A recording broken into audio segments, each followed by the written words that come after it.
out to millions and millions of people. It may not be the most credible thing. That's our job. Once they get exposed to it, we got to be there to catch them, let them come into our culture, and then let them sort of get an education.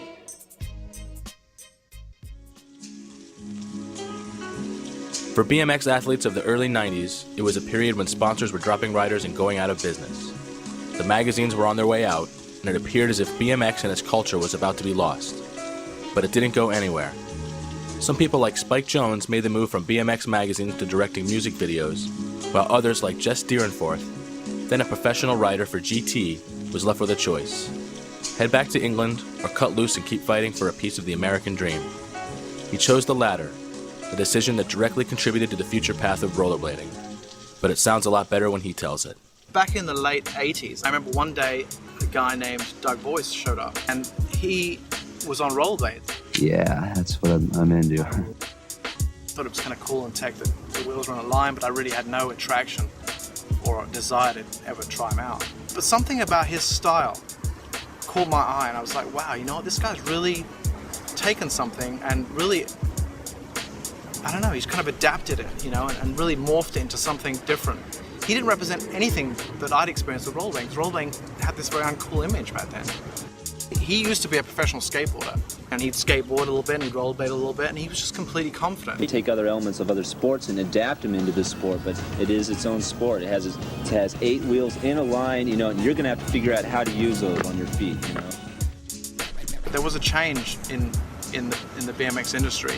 The sport itself was very much alive, but the industry did take a dive, and a lot of companies started disappearing.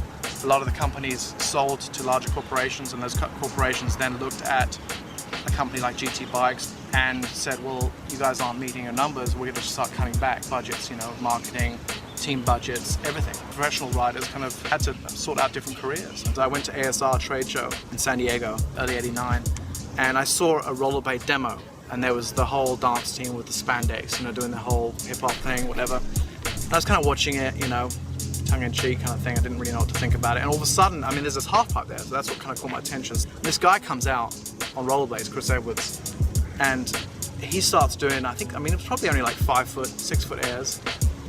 But I was just like, wow. And his style, he was compact, you know, he looked really solid, you know, and he was doing 540s, and I was just like kind of blown away by that. And I had a lot of respect, because I knew that he had probably dealt with a lot of stigma issues, especially at ASR. Back then it was like the coolest trade show. It was like all the hip stuff, surf, skateboarders. I mean, it was such a cliquey trade show, and all of a sudden this guy's on rollerblades and everyone's kind of looking at him. They don't know what to think about him. And so I ended up doing demos with him about a month later, and he was on the half pipe and I was on my bike, and he just was in my face like the whole day. Jess, you got to try these out, man. You got to try these blades out. They're amazing. I was like, no, I don't think so. And after one of the demos, he said, you got to do it. I was like, all right, whatever. I went around the parking lot, and I was kind of all over the place. It felt very unnatural. And then I went on the ramp, and all of a sudden it just had this different flow to it. You know, there was something really smooth and fluid and fast about it. And he vowed after that day to get me a pair of skates. Before I knew it, I was kind of leaving my bike at home and going to the skate park with my rollerblades. And so it really wasn't a conscious thing. It's something that just kind of naturally happened. And simultaneously, the BMX industry really had lost its spark. I mean, it was in a lull, but unlike rollerblading, there wasn't anything going on at that time. But all of a sudden, I had this meeting with rollerblade. It was this open kind of blank canvas where everything that I'd learned from my skateboarding background and from my BMX background was being adapted towards rollerblade. Boggles me to think, how did I end up here, like on this whole journey that we've all been on? You start to think about how you actually got to the point where you're at. To start at the beginning, let's go back to Holland in the 1700s, where a Dutchman who preferred ice skating as his transportation of choice created the first dry land skates. Unfortunately, the exact name of this visionary is lost, but not Jean-Joseph Merlin. He went on to become the first recorded skate inventor by demonstrating a primitive inline skate with metal wheels in 1760.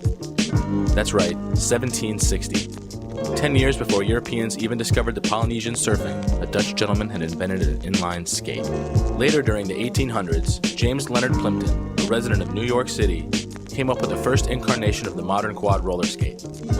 His idea was so successful that it led William Bone, another Englishman, to patent a design for the wheels of roller skates before later filing the patent for a ball, a or roller-bearing race that would go on to be used for bicycle and carriage wheels. The roller skate underwent many improvements over the next 100 years, like the invention of polyurethane wheels which added speed, stability, and durability. And then it can be argued that the next major revolution for the roller skate came in the 1950s, when surfers began taking the axles off of roller skates and putting them on planks of wood, accidentally creating skateboarding. Who'd have guessed the pursuit of wheeled freedom, particularly innovations created by inline skates, could lead to so much mechanical progression and modern-day cultural influence? And more importantly, why haven't you heard more about it? The first modern inline skate started as an off-season hockey training tool credited to the Olsen brothers, who based their design on existing incarnations of earlier inline skates. This was 1980. Comes as a surprise to some people to know that Rollerblade has been in business since 1980. We were the first company to successfully produce and market inline skates. The rollerblades quickly gained popularity with snow skiers, hockey players, and yes, ice figure skaters. Welcome to Skate to Ski, a program that can show you how to use your rollerblade inline skates to become a better skier. Because of this, rollerblade skates were popular right from the get-go, but only in isolated, often affluent pockets. What actually brought it into the shop was Scott Olsen came in and begged us to carry them. At that time, they were advertising a lot in the magazines for skiing, but it was the early 80s.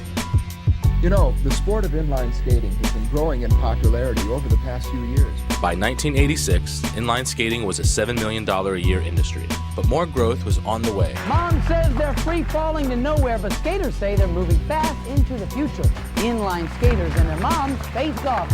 When the creators of rollerblade skates took their product out to the masses, they did so at the beach with demo teams. These people were there to wow the crowd with their moves and then put the crowd on wheels. To date, this has been proven the most effective method for creating new rollerbladers. The biggest boon for rollerblade skates has been the wide acceptance of the skates as a recreational product used for both fitness and fun, not necessarily in that order.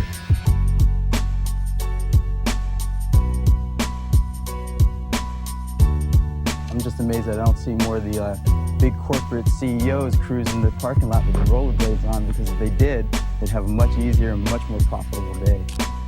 Using the beaches of Florida and Southern California as a backdrop to the lifestyle of choice for athletic Americans looking for light fun, Rollerblade planted their roots in some of the most culturally eclectic soil around.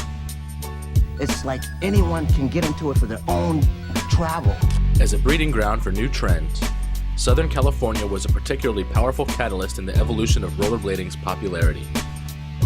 Here, it found a place amongst the colorful locals as a tool for transportation and self-expression. By 1991, inline skating was a $200 million a year industry.